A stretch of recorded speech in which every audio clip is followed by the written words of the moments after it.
musajja amuwadde wali amwogeza ebigambo atandika okulumba munaabali mu kibiina kye abanno n'abalala bazze babikola bwe batyo yo batulekerawo n'ebino ebyokwekubisa ebifaananyi n'abalwadde abali abali ku kitanda nakyo kikome tuve mu mbeera eyo.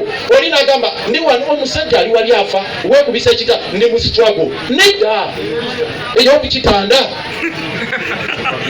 ebyo nabyo tukole ki tubikomye.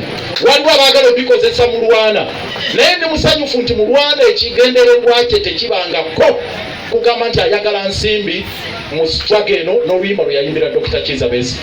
Ate mmanyi era bwe tubadde twogera byonna afudde musanyufu olwa buli kyonna kye tuzze tumukolera launching oluyimba lwe n'ebirala bingi n'ebirala Dr. Kiza bajja okubannyonnyola.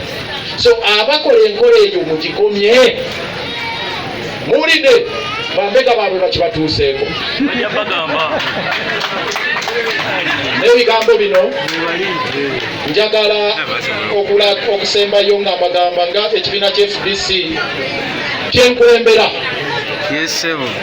Waliwo abalala abeeyita ebirala.